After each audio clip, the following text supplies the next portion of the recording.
वहाँ पर ऐसी अव्यवस्थाएं थी। महिलाओं को मैंने अपने को शुक्रवार को अचानक मेरे को महिलाओं ने फ़ोन किया कि दीदी यहाँ पर इस तरह की अव्यवस्था है और हमारे साथ जातियाँ हो रही हैं। मैं उनको चेक करने के लिए वहाँ गई, क्योंकि जनप्रतिनिधि हूँ, जनता अगर मुझे कहाँ बुलाएगी मैं जाऊँगी। मैं गई, वहाँ देखा मैंने बहुत सारी अव्यवस्थाएँ थी। वहाँ पर ऑपरेशन थिएटर पर महिलाएँ ऐसे लेटी हुई थी और सुबह 6 बजे से उनको तैयार करके 12 बजे तक उनका ऑपरेशन नहीं हुआ और उसके बाद 1 बजे उनको कहते हैं कि आप जाके वहाँ जनाना जाइए। तो बताइए इस कंडीशन में। उस दिन भी मैंने यहाँ प्रशासन को भी कहा, वहाँ का जो अधीक्षक है पोरवाल, राकेश पोरवाल जी, मैंने उनको भी कहा कि आपने यहाँ पे व्यवस्थाएं सही नहीं है और मेरे पास वीडियो है शुक्रवार के। उसके बावजूद हमने इनको चेताया, प्रशासन को चेताया। उसके बाद वहाँ कोई मतलब व्यवस्थाओं में सुधार नहीं हुआ। उसका नतीजा ये हुआ कि शनिवार को एक वर्कर वहाँ काम कर रहा था, उसकी करंट लगने से हॉस्पिटल में डेथ हो गई। और आप विडम्बना देखिए, सैटेलाइट हॉस्पिटल में उसके करंट लगा, वहाँ उसको कोई रिलीफ इलाज नहीं मिला और वहाँ से उनको रेफर करते हैं जनाना इसमें JLN हॉस्पिटल में। आप एक हॉस्पिटल में अगर करंट लग रहा तो उसकी प्राथमिक उपचार वहीं करना चाहिए था। इन्होंने वहाँ प्राथमिक उपचार इसलिए नहीं करा क्योंकि अव्यवस्थाएं फैली हुई है। उसका प्राथमिक उपचार के लिए इन्होंने जनाना भेजा, इतनी देर में JLN हॉस्पिटल भेजा और JLN हॉस्पिटल में आते आते उस बच्चे की डेथ हो गई। अब डेथ होने के बाद मैंने रात को भी, शनिवार को रात को उनकी डेथ हुई। मैं रात को उनके परिजनों से भी बात की। अभी हमारे मनीष वहाँ आदर्श नगर रहते हैं, इन्होंने भी बात की। उन्होंने कहा दीदी अभी ये कह रहे हैं सुबह आना।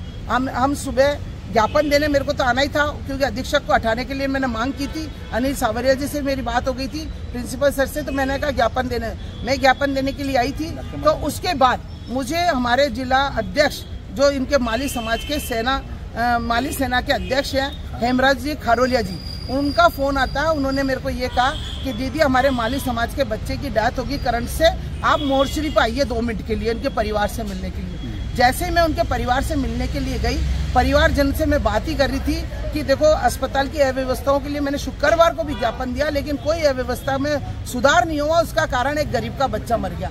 लेकिन वहाँ पर कुछ लोग, बीजेपी के लोग, दिलावर जैसे लोग, वहाँ पर मतलब ये देखो कैसी बदतमीजी करते हैं। वो क्या धक्का मुक्की देके कहते हैं कि आप लाश पर राजनीति कर रहे हैं, जबकि मैं महिला होकर भी उनसे समाचार लेने, उनकी बात करने गई।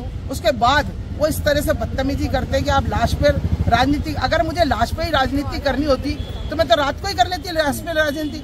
मुझे क्या करना है लाश पे? मैं तो पहले से अव्यवस्थाओं के प्रति, इनकी जो सरकार है, बीजेपी की सरकार है, उसकी अव्यवस्थाएं देखिए कितने फैली हुई है। उस पर परसों ही बात करी, उसके बावजूद इन्होंने इस तरह से मेरे से बदतमीजी की। इस मतलब मैं तो ये सोच कर आ गई कि वो गरीब परिवार बेचारा, उसका एक तो बच्चा मर गया। ये खुद बीजेपी के लोग वहाँ खड़े होकर राजनीति कर रहे हैं और उस बच्चे के, गरीब के बच्चे की नहीं सोच रहे हैं। अगर इतना ही इनमें जोश है और इतना ही माली समाज की जोश की बात कर रहे हैं, उस गरीब बच्चे को 1 करोड़ का मुआवजा दिलाए, उसके घर के लोग बच्चे को नौकरी दिलाए, तब मैं जानूं कि ये लोग राजनीति नहीं कर रहे, किसी गरीब को मदद कर रहे हैं। ये ऐसा हो जाए तो मैं इनके साथ हूँ और बल्कि सरकार से हम भी मांग करेंगे उस गरीब के बच्चे को 1 करोड़ का मुआवजा और उनके घर के एक व्यक्ति को नौकरी दी जानी चाहिए। कभी अनिल सावरिया जी से मैं बिल्कुल अनिल सावरिया जी से, मैं तो ज्ञापन तैयार था, मैं तो ज्ञापन देने आई थी। हम लोग राजनीति क्यों करेंगे? राजनीति का क्षेत्र और भी है, लाशों पे कभी राजनीति नहीं होती है। हम तो परिवार के जिंदा लोगों से मिलना पसंद करते हैं, मृत्यु वाले से के सांत्वना देने जाते हैं, ना कि हमने राजनीति की बात की, ना पॉलिटिक्स की बात की।